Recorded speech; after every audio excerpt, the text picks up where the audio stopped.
மக்கள் கிட்ட பெரிய வரவேற்பு இருக்கு. இந்த பிரச்சாரங்களுக்கு உங்களுக்கு தேவைப்படக்கூடிய தகவல்கள் அடங்கிய ஒரு புத்தகத்தை வழங்கி இருக்கிறோம். அதில் நம்முடைய திராவிட மாடல் அரசு 5 ஆண்டு சாதனைகள் இருக்கு. ஒவ்வொரு குடும்பத்திலையும் நம்ம திராவிட மாடல் அரசு திட்டங்களுடைய பயன்கள் நிச்சயம் ஒருத்தருக்காவது போய் சேர்ந்திருக்கு, பயனடைந்து கொண்டிருக்கிறார்கள். அதனால் நம்பிக்கையோடு பிரச்சாரம் பண்ணுங்க. அடுத்து 2 மாசத்துக்கு எந்த பக்கம் திரும்பினாலும், எந்த வீட்டுக்குள்ள நுழைந்தாலும் அங்க திமுகவும் உதயசூரியன் தான் இருக்கணும். தெருமுனை கூட்டங்கள், திண்ணை பிரச்சாரங்கள், சமூக வலைதளங்கள்ல நிகழ்த்தக்கூடிய பிரச்சாரம் எல்லாத்தையும் நாம தான் முத்திரை பதிக்கணும். எல்லாருக்கும் எல்லாம் என்பதை வெறும் வாய் வார்த்தைகளால் சொல்லாம ஒவ்வொரு தனிப்பட்ட நபருக்கும் என்ன தேவை என்பதை உன்னிப்பா பார்த்து திட்டங்களை செயல்படுத்திக்கிட்டு இருக்கிறோம். வளர்ச்சி என்றால பிடிக்காத ஒரு கட்சியா பாஜக இருக்கு.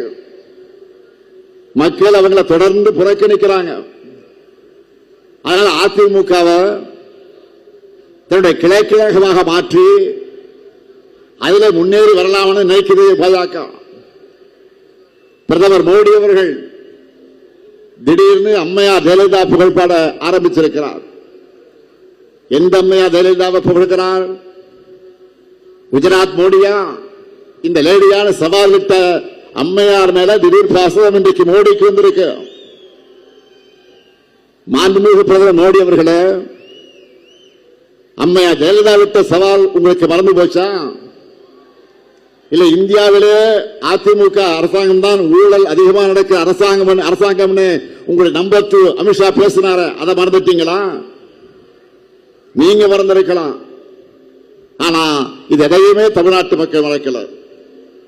இதையெல்லாம் மறந்துட்டு அல்ல, மறைத்து விட்டு பிரதமர் பேசுவது எதுக்காக என்று கேட்டால், ஒன்றிய பாஜகவோட 12 ஆண்டு கால ஆட்சியில தமிழ்நாட்டுக்கு எதுவும் செய்யல.